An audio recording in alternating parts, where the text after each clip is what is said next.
Hello, everybody. Happy Friday and welcome. My name is Barry Merrick. I'm co-founder and CEO at Ivy, and it's my absolute pleasure to introduce all of you to Catherine Sanderson. Catherine, welcome. How are you today?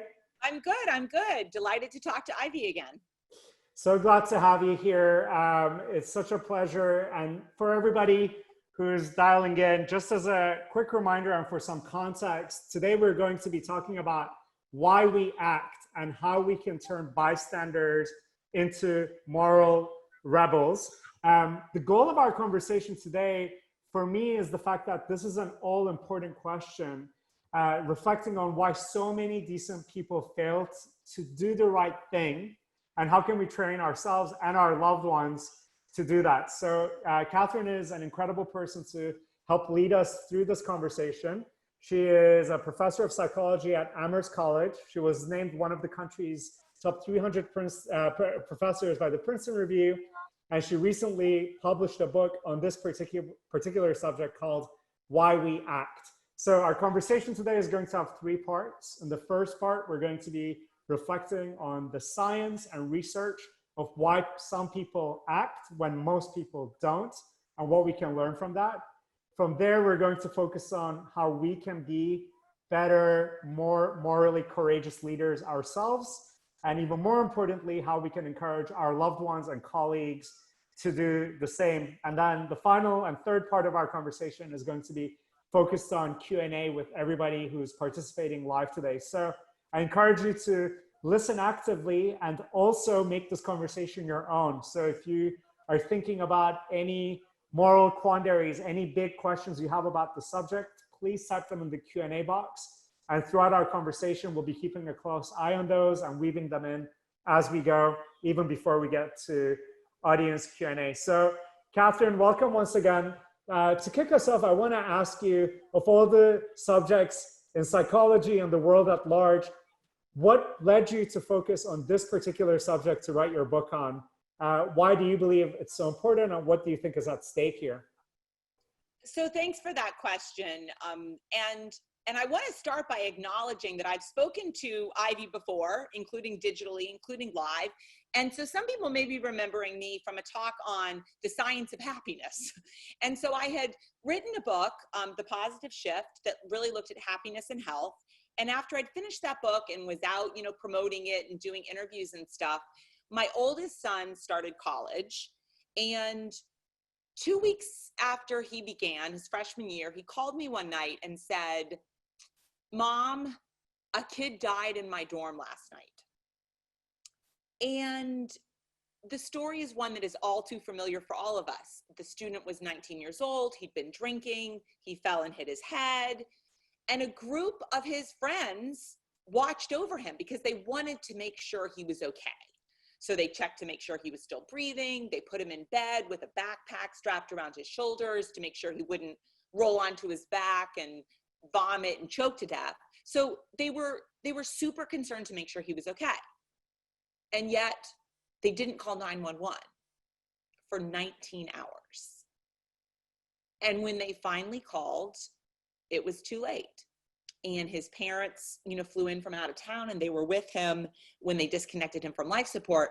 But as a mom, as a professor, of course, to many students, I was just struck by how could that have gone differently. And so literally in the midst of doing this promotion, of this other book on happiness and health, I started reading and researching, and that was actually the start of this new book, Why We Act. And it would be this really weird experience because I would be doing these interviews, on radio and podcasts and whatever. And then I would finish and I would go and I was reading about stuff like lynchings in the civil rights movement in the South, the Holocaust in Nazi Germany, fraternity hazing rituals, sexual misconduct. And of course, after I started writing this book, lots of stuff came out, like the number of people who Harvey Weinstein had abused, and people didn't report it. And so it continued for decades. The Olympic gymnastics doctor, who had been committing sexual abuse for years. And so all of that sort of came together, and that led to this new book that literally got released in the middle of a pandemic.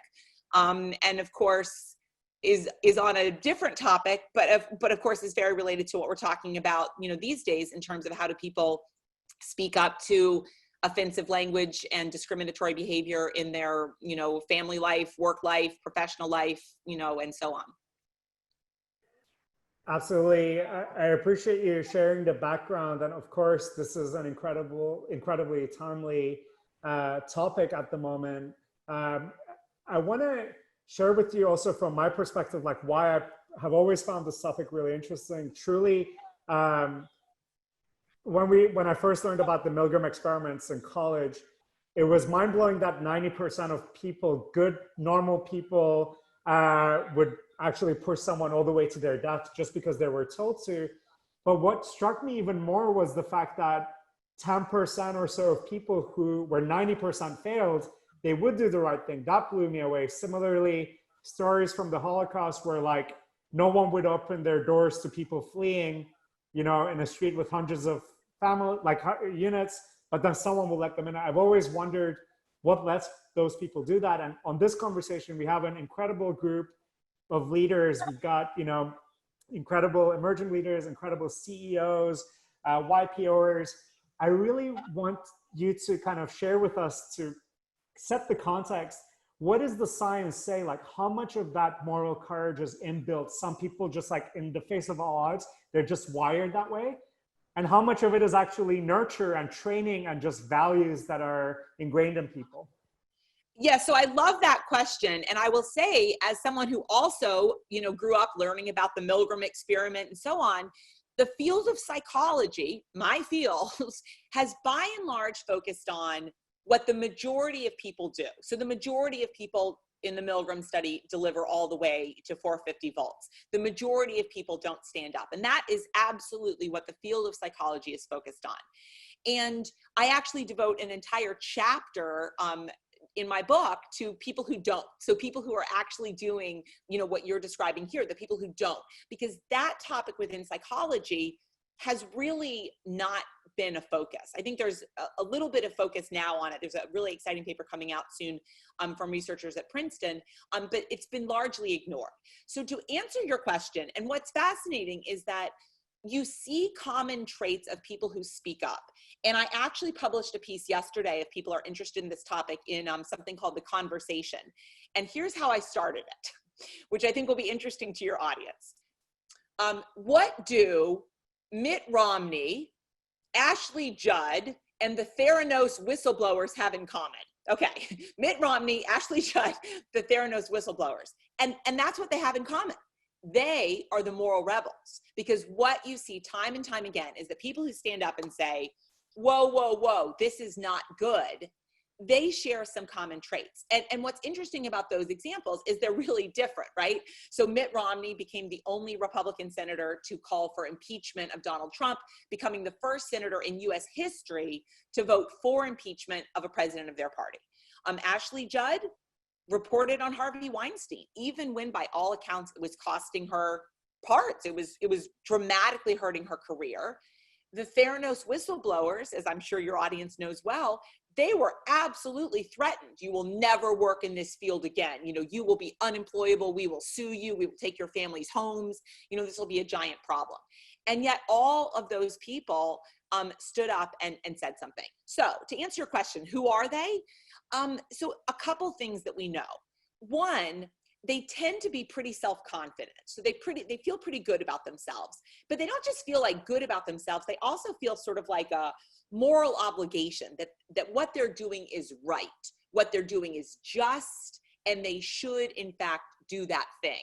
You made the reference to the Holocaust. It's exactly what you see in Germans who stepped up and hid Jewish people in their homes or provided food and so on. They felt what they were doing is right. So that's one. Two, they seem to not be so socially inhibited. They don't really worry, okay, people don't like me, it's all right. They're not so concerned about that. And there's in fact fascinating research that suggests that's actually coded for at a neurological level in the brain. There are certain parts of the brain that seem to be different. And there are also certain parts of the brain in terms of their activation patterns that also seem to be different. They also tend to be very high in empathy. They can really put themselves in somebody else's shoes. ooh, imagine if that was my sister. Imagine if that was my brother. Imagine if that was my friend or my spouse or my child. So they're very good at sort of doing this perspective taking. And then one more thing, which I actually think in some ways is the most important, they tend to be pretty good at arguing. They tend to be pretty good at sort of standing up for what they believe in. There's a fascinating study that as a mom, I really love, and it was done by researchers at the University of Virginia. And what they looked at was how much teenagers argued with their parents. And what they found was that teenagers who argue with their parents a lot tend to be better at standing up to peer pressure, to, like do drugs, things like that. And what they think is that you kind of got practice standing up for what you believe in with your parents, and that led you to be able to actually use those skills when you are in a confrontation, under conditions of peer pressure. And as the mom of a very argumentative 16-year-old daughter, I really take a lot of solace in that finding. But it also suggests, in line with your question, that we can actually do something, right? We're not just stuck if we don't have this sort of natural tendency to be able to defy the crowd. We actually can learn skills in sticking up for what we believe in, and we can practice those skills, and we can therefore get better, even if we're maybe not naturally inclined to be more of the moral rebel type. Thank you, Catherine. So one of the other traits that maybe I was expecting you to say, so you mentioned self-confidence, sense of moral obligation, low social inhibitions, high empathy, good at arguing. But another thing is like a lot of this comes at great risks, like speaking up, hiding somebody where like you might actually lose your life and the lives of your loved ones. So risk tolerance seems to be something. Any findings when it comes to that? Yeah, so that's a great question. And one of the challenges, and I think why this topic has been kind of understudied in psychology, is that you can see different examples of when people are showing courage. And people often distinguish between physical courage, as you're sort of describing the risk-taking stuff, versus moral courage. And so let me give you an example. I bet many people will remember a really, really horrific case, maybe 2 or 3 years ago.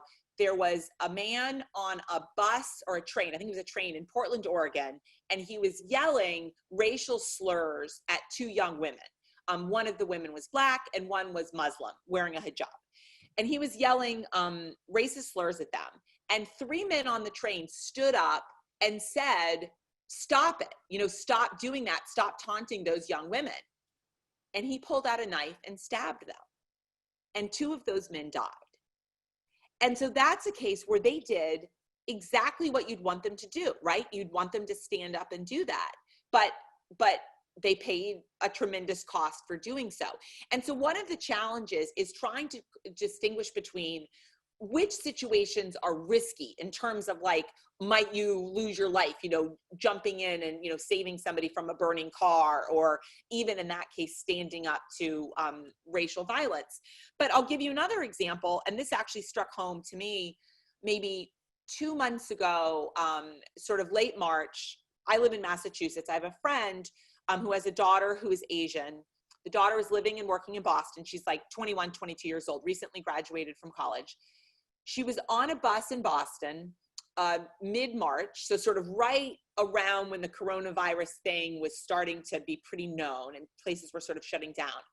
And a man on the bus stood up, walked over to her and said, you should go back to your country. You and the Chinese people have brought us this coronavirus thing. You're killing people.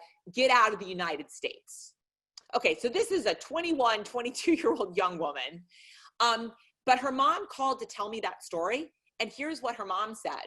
No one on the bus stood up and said to that man to stop it, right? So it's a bus. There are a lot of people. Anyone could have stood up and said, cut it out, like leave her alone. This is crazy. And no one did. And so that's a case where that probably is more in line with the moral courage. Somebody should have stood up and said something, or somebody could have gone over and sat with her and just said, hey, what are you doing this weekend? And just kind of distracted from the situation. But that's the reality, is that many of us have been in situations, sometimes at work, sometimes in our family over the Thanksgiving dinner table or something, sometimes in a public setting, in which somebody does or says something, And you don't really know how risky is it to speak up and say something. Am I really putting myself at risk? And sometimes you're exactly right. It does require people being a little bit more willing to be able to take that on. But what we also know is that many people can develop an ability to sort of take risks when they feel they know what to do. So I use it as the example of CPR training. Many people, including me, CPR trained. And the reason for that is that hopefully you're never going to use it, but if you ever need to, you have that training. And so even people who maybe aren't naturally sort of predisposed to be risk takers can learn to develop those skills if they have the proper training. So they know, okay, this is what I could say, or this is what I could do. That can give people who maybe don't naturally have that personality trait of being a little bit more daring to feel more confident in putting those skills into action. Thank you, Catherine. On this risk point, as we move to our next question, I just, from personal experience and also seeing how people behave, like standing up to your employer, knowing that you might lose your job and livelihood, I'm willing to bet that a lot of the physical reactions in your brain and in your body, like when you have those emotions, are probably similar to, maybe not the same as someone pulling a knife on you, but like it can feel that way. Like it is life or death, even though, okay, you're not gonna die, but like, shame and, ostracization, all these things can drive you there as well. So before we move to the second part, which is where now I wanna dive into like the CPR equivalent of how can we train ourselves. Last question is, just so we kind of can connect with the science of this, what's really happening in our brain with our hormones when we're in these situations, and which parts of it seem like, well, some people just have certain higher levels of certain hormones or brain chemistry, versus what are the things that are like purely nurture oriented, like, someone who's just had to be resilient because they've gone through so much growing up. Yeah, that's a great question. So there's a fascinating study that was done about a decade ago now that is in a relatively new field in psychology called social neuroscience. So the social aspect of the brain, basically. And what that study showed was absolutely fascinating. They brought people in to a lab and they delivered small amounts of pain. So things like, heat or white ice, intense ice or whatever. And they looked at what parts of the brain were activated. Then they created a system in which they had the people get rejected by other members of their groups. They actually created an experimental paradigm in which you are ostracized and rejected by other people from your group. They stop, talking to you basically. And what they found is that the part of the brain that is activated in those two things is exactly the same. So when you experience, physical pain, spilling hot coffee on your wrist, or, having a paper cut, it actually feels, it's processed neurologically in the exact same place as social pain of being rejected. And so that means that it's not just, are we going to get fired from our job if we, speak up to some kind of bad behavior? It can be, are people not going to like me in my fraternity or my athletic team? Or my, Zumba class or whatever it is, any kind of social pain actually feels at a neurological level the same as physical pain. And so that means at a very deep core level, probably evolutionarily adapted and selected for, we have evolved to be highly, highly tuned to social pain. And that means we try to avoid it.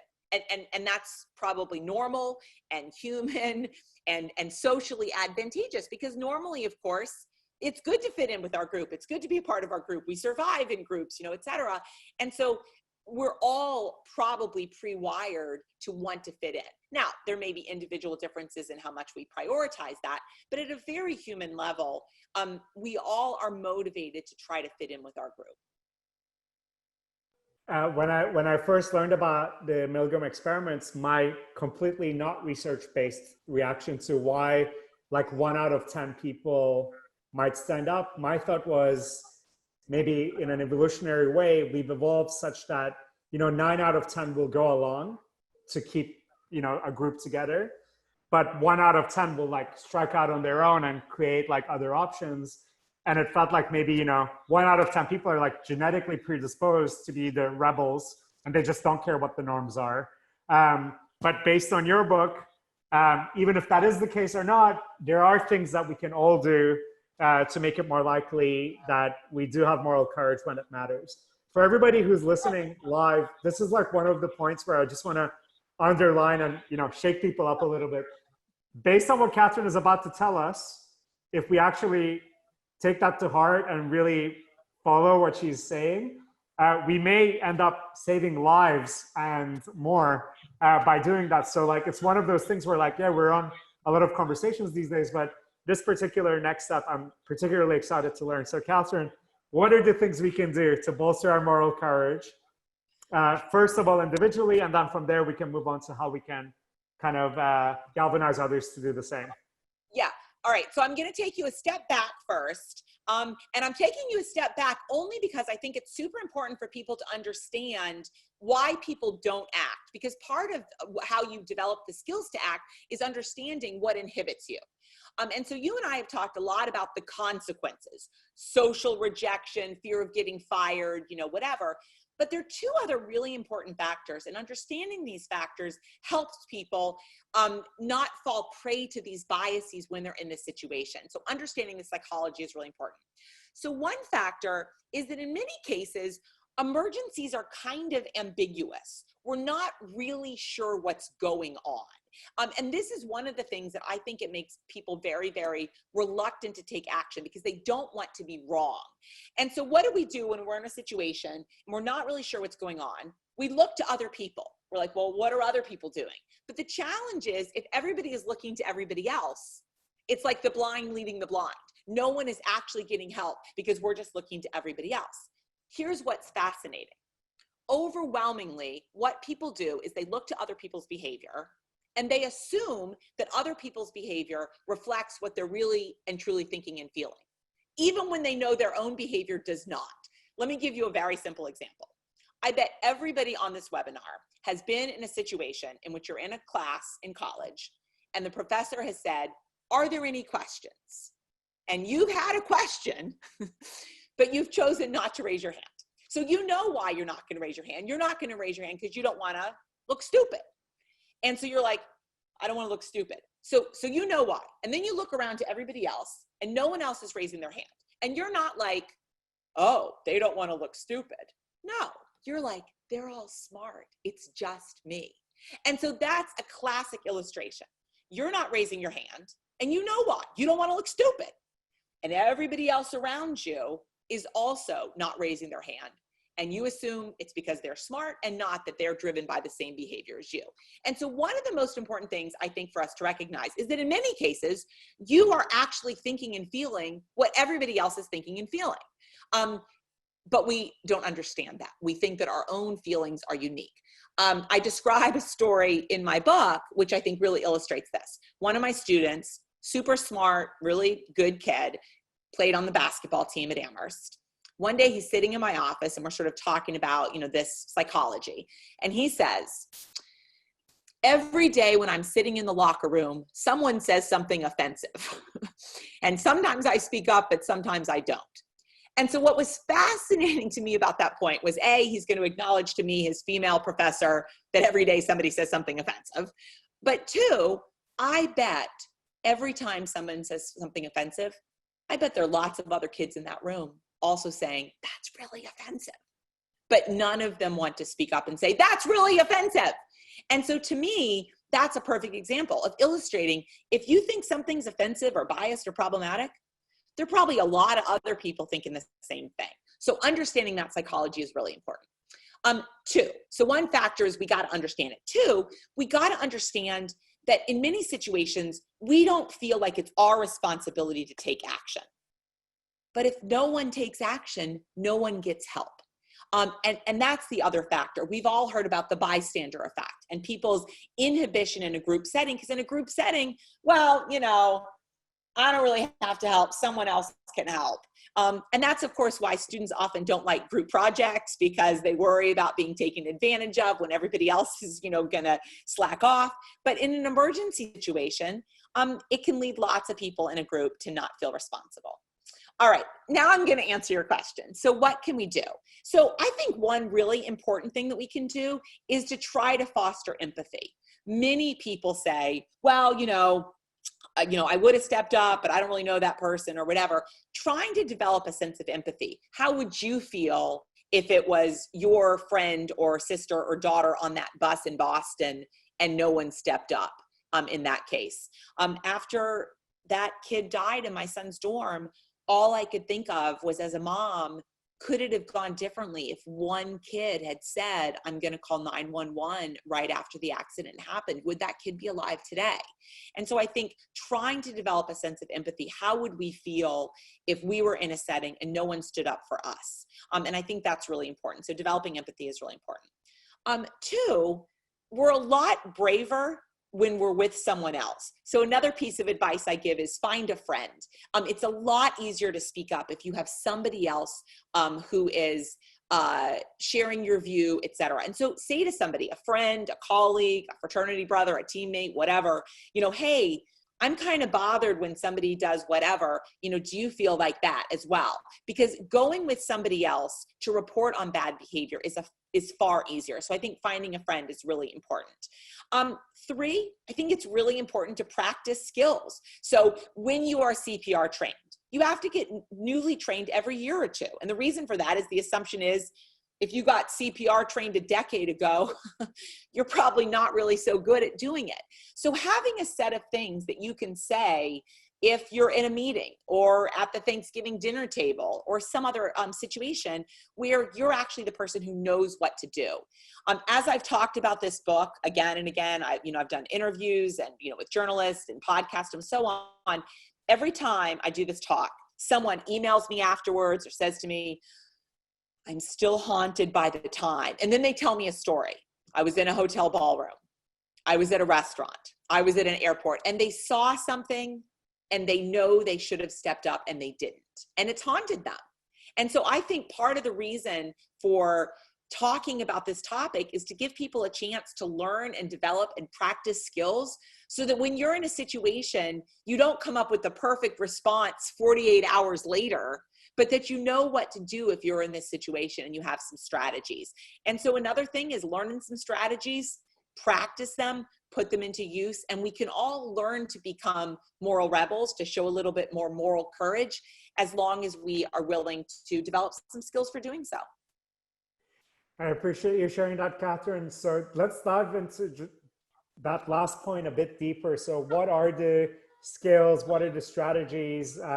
I've seen some studies on they take groups of kids and some of them are taught, how to stand up and how to be a leader. Others aren't. And then they, mess with these kids to see who steps up and whether training works. So share with us what typically works, what kind of training and skills. So first of all, in psychology, we never say mess with them. That's definitely not what we say. But thank you for that. We have a much more scientific view. But so let me be clear. It's not one size fits all. And in fact, in chapter 10 of my book, I go through a bunch of different things because I think it's important to recognize different skills, different situations require different skills. If you see something happening that's a life or death thing, you need to call 911 quickly. If you're recognizing a kind of continuing pattern of, implicit bias in your office or something, that might be something different. So it's not one size fits all. But what we do know often can help is taking a single step. And I want to give an example that you brought up before, the example of Nazi Germany. And that I know is an extreme example, but I think it's something we're all familiar with. So what you see in Nazi Germany is that it didn't happen all of a sudden. It happened in steps, right? So it was not, we're going to round up Jewish people and take them to concentration camps. It was, we're going to disbar Jewish doctors and lawyers. It was, we're going to make them live in this particular part of the city. We're going to make them wear yellow stars. It happened gradually. So it's really important to recognize that often things are very subtle, that it starts in a very gradual way. And so being able to call out bad behavior early on is important. We've probably all heard the boiling water frog example, that if you put a frog in cold water and then boil it up, the frog won't jump out. And that's often how you see bad behavior happening, that little things sort of start escalating.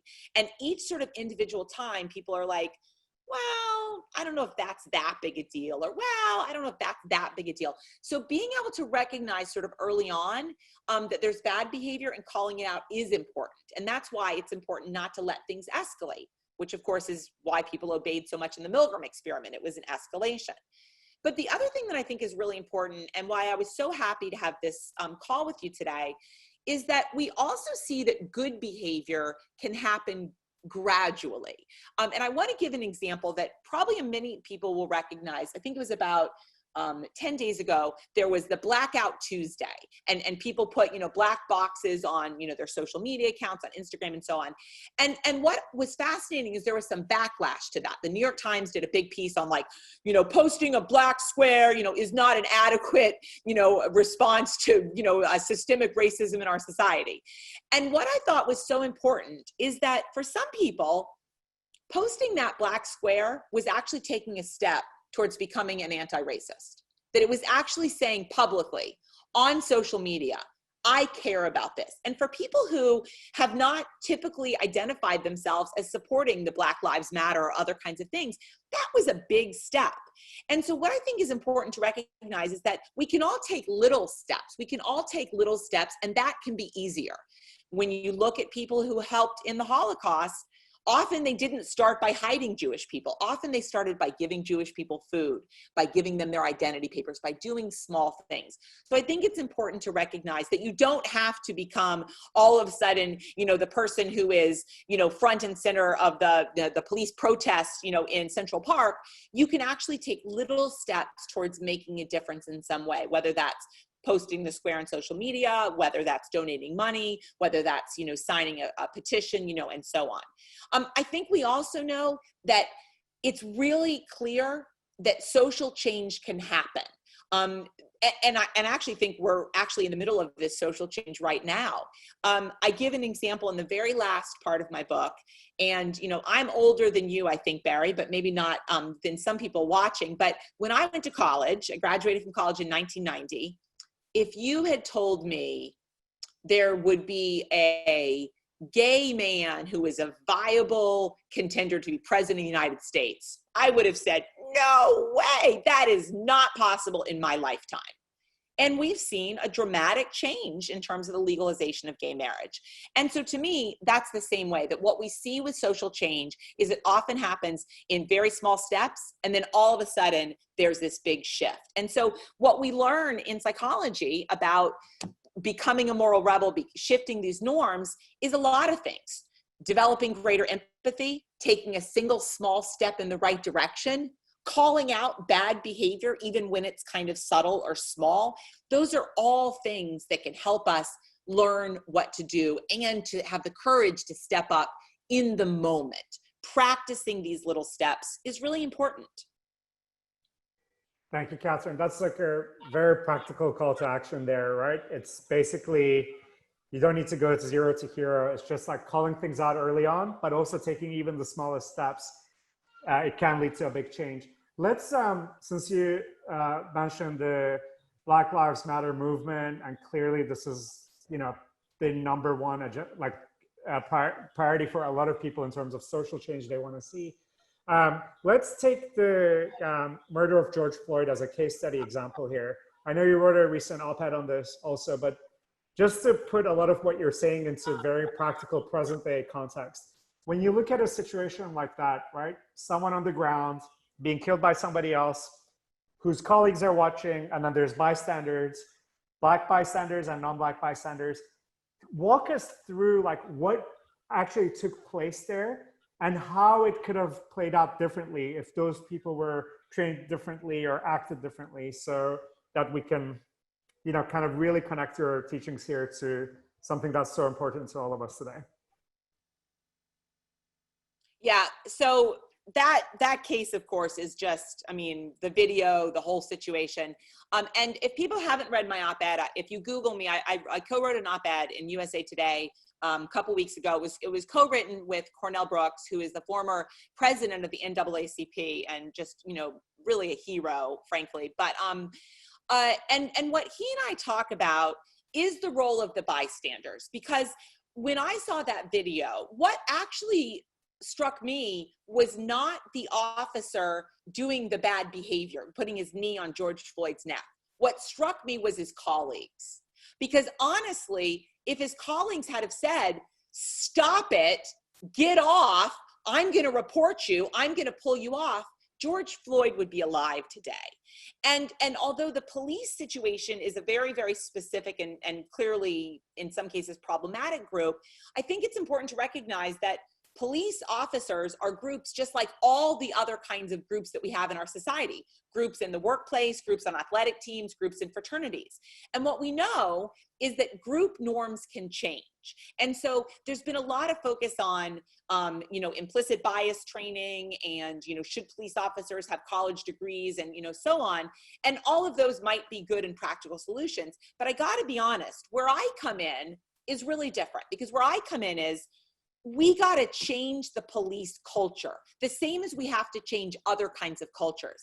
And I'm going to talk about some very different research that was not done with police, but I think is really a profound example. And it was done with bullying in middle and junior high schools. Now, bullying is a very, very big problem. We've all probably heard about that as people, as parents. We've experienced it, we've witnessed it, we've been bystanders, and so on.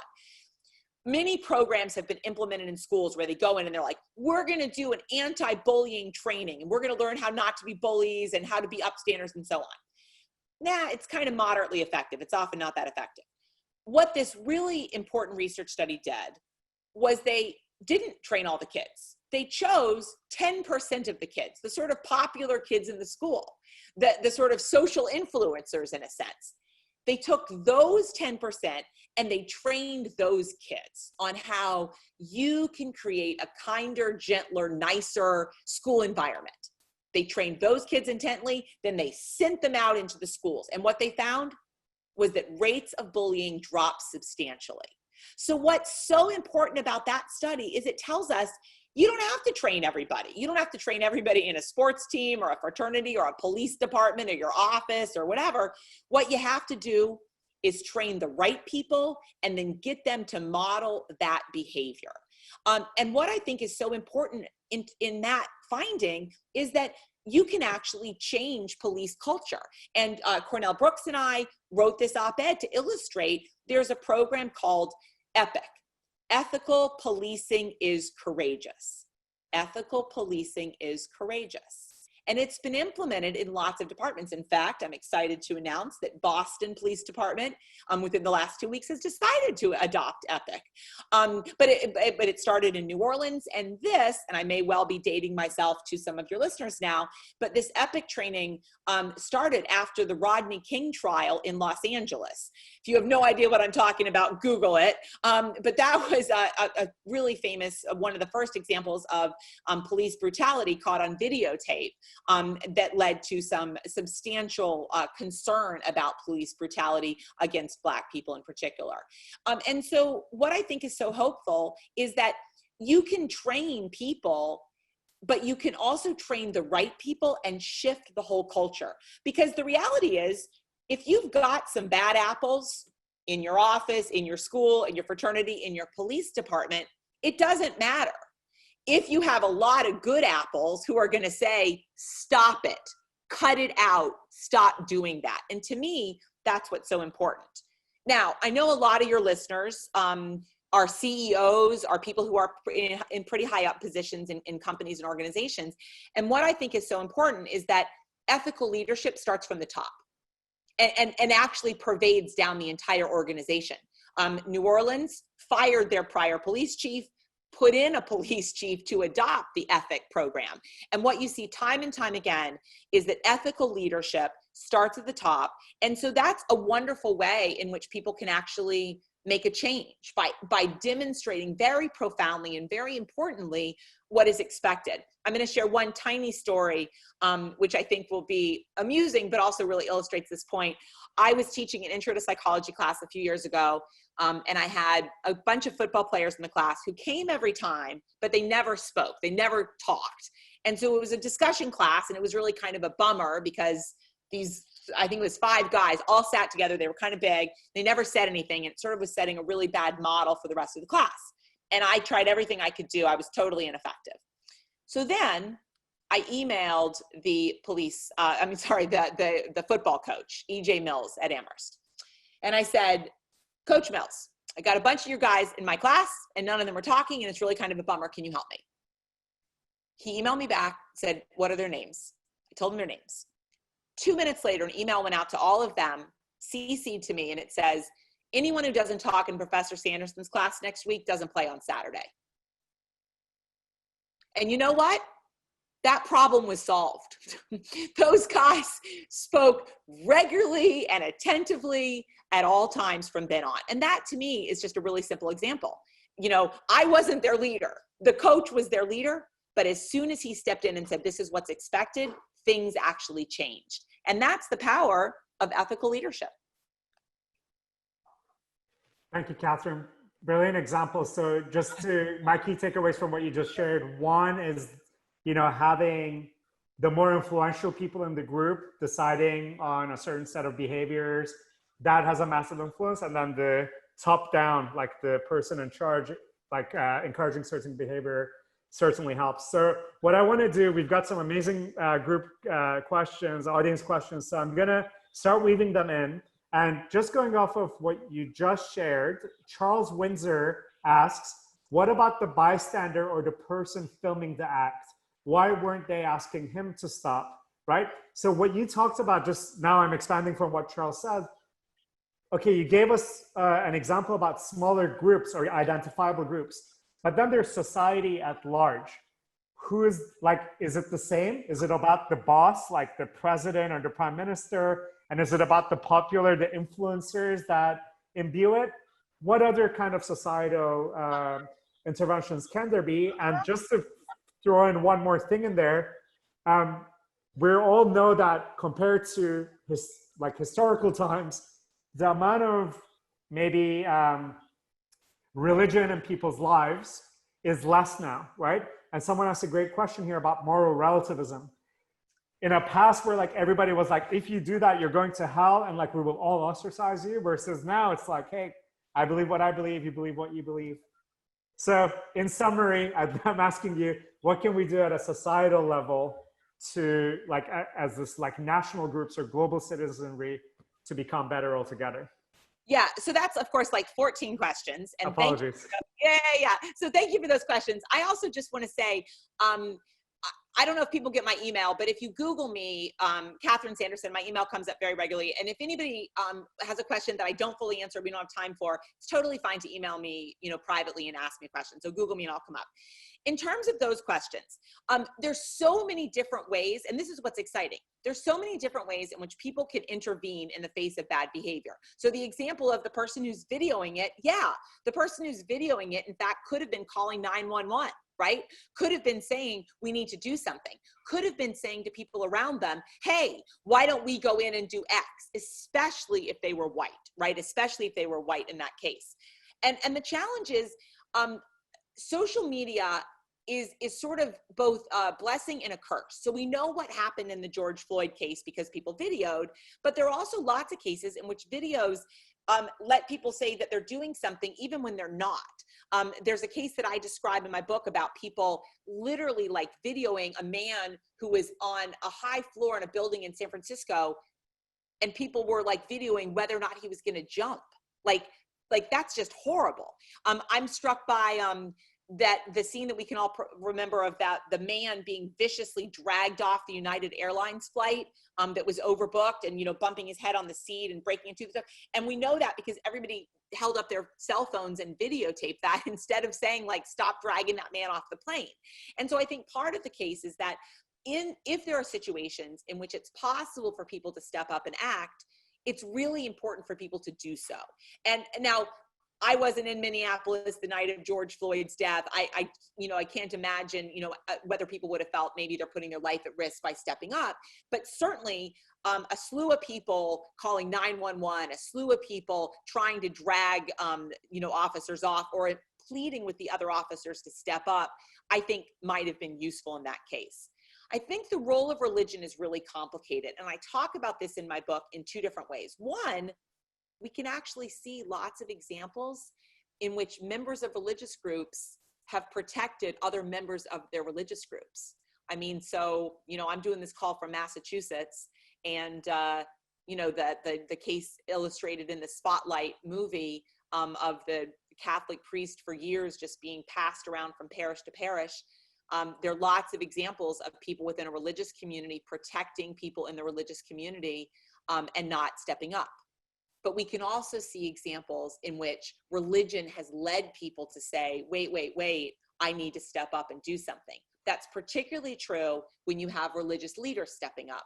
There's a wonderful book that was written about a small town in France in which a minister in that town said, we're not turning in the Jews, we're going to hide them. And the town rescued something like 1,500 Jews when everybody else in France was turning over Jews to the Nazis. And this reverend said, no, Jews are people. This is part of our moral reality that we need to step up and do the right thing. But that was a case where you had a profoundly clear leader saying, this is what we're doing. And so again, that's an example of leadership flows from the top. You would imagine that religion could make people feel more empathetic, but the challenge is it can make people feel more empathetic to the person who's in need. It can also make people feel more empathetic to the abusers in some case, and to say, we need to hide and protect this. Thank you, Catherine. That was great. All right, I'm gonna dive into the questions. Let's do our best together to do 1 minute answers as much as we can so we get through them. But of course, these are loaded questions here. So next one is from Alana Clancy. She asks, how do you feel about responding to bullies, bigots, etc.? Do you take a harsh, direct approach, calling out, criticizing behavior, or try to gently win hearts and minds by a Socratic approach? Yeah, so I don't think there's one size fits all. I think it's important to have a repertoire of skills, and I think it's important to recognize how bad is the comment. But what I will say is that when bigoted and bullied and biased comments are said in front of other people, if you don't speak up and address it, it tacitly implies approval. So being able to indicate like, some way is important. I talk in my book about a number of different things. Some things could be calling it out directly. Oh, that offends me. Some of it could be assuming it's a joke. Ha ha ha. Some people really think women can't be president. Isn't that so funny that some people think that way? You know, so again, calling out the behavior is important, but you can do it directly. You can do it indirectly. You can do it with humor, but it's important to not let it stand. Thank you, Catherine. Next one is as follows. What is your take on public shaming via social media campaigns, career consequences as a corrective tool for unethical behavior? Thinking of Amy Cooper and viral stories like hers.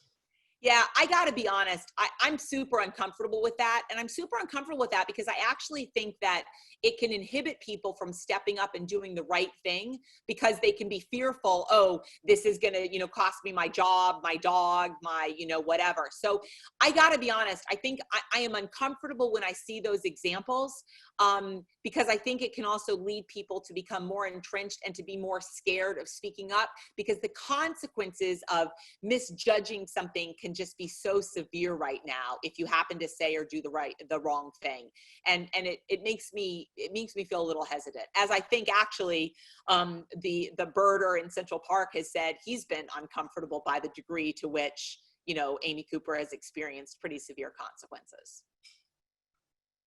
Thank you, Catherine. Next one is from Sunny Lula, and the question is, how does moral relativism fit into all of this?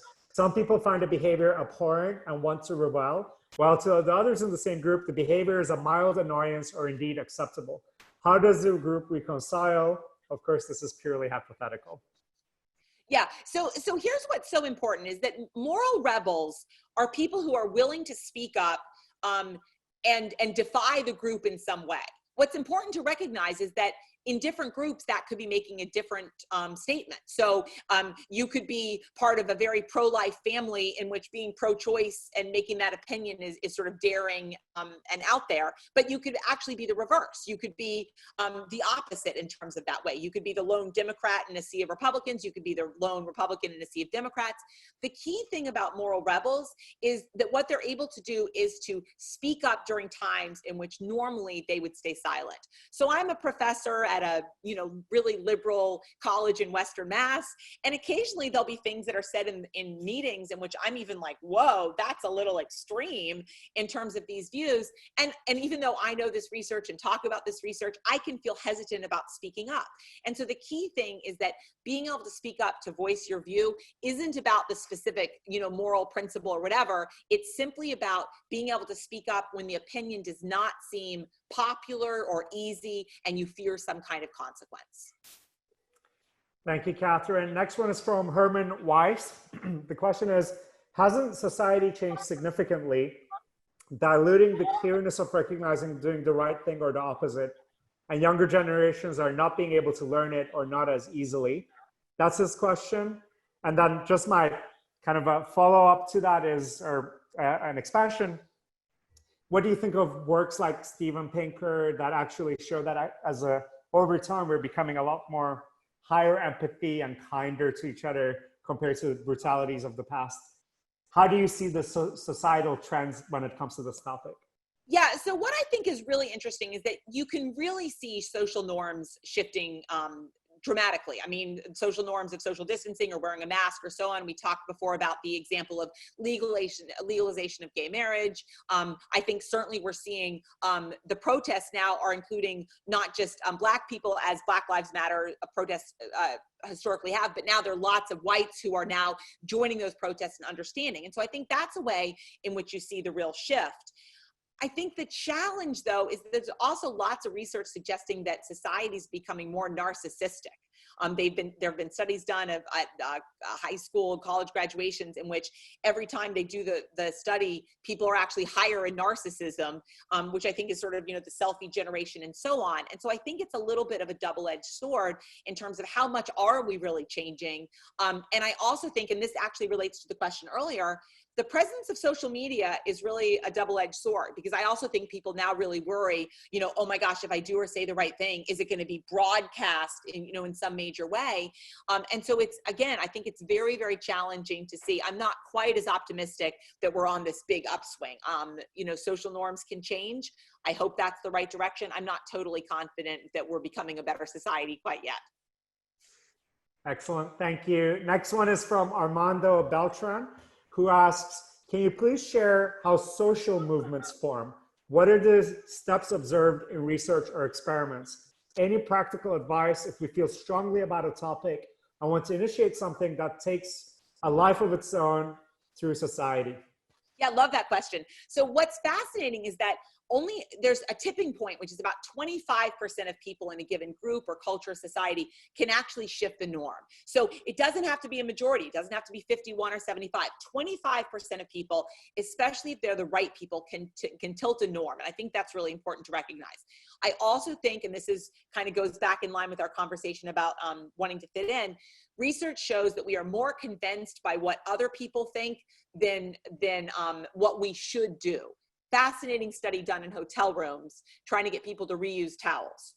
One group of people said, reuse your towel, it's good for Mother Earth. One group of people said, 85% of hotel guests reuse towels because it's good for Mother Earth. What's more effective?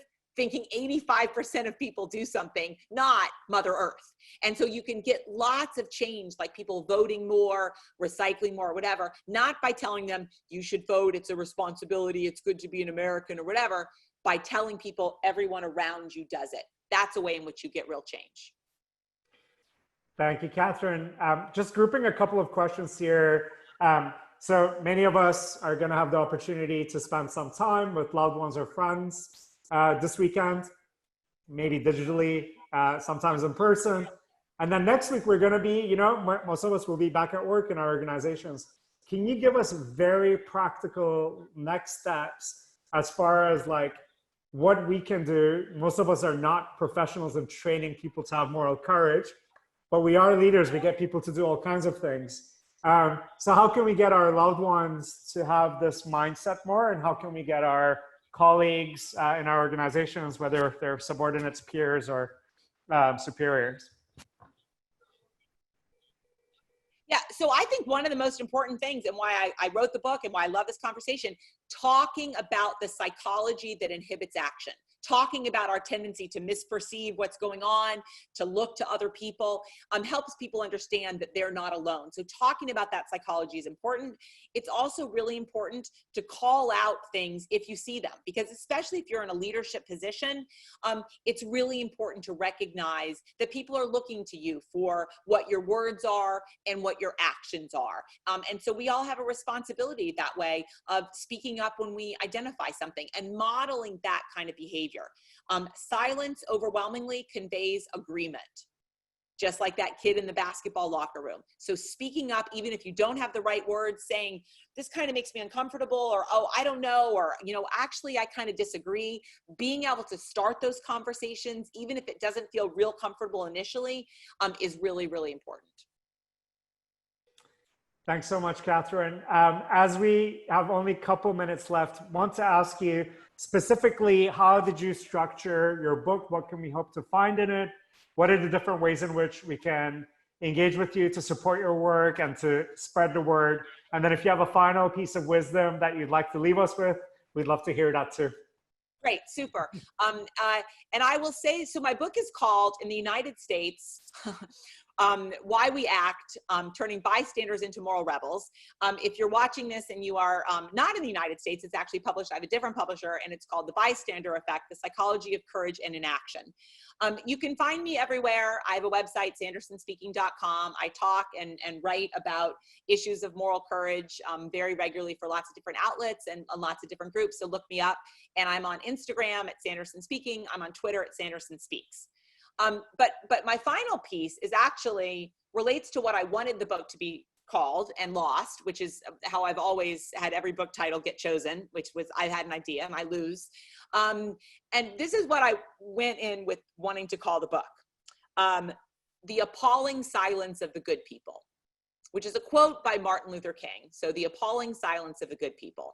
And that's what I wanted to call it. And both of my publishers and my agent were like, that's super negative. You can't call your book The Appalling Silence of the Good People. But to me, it's actually a hopeful quote, because what I believe is that most people are good.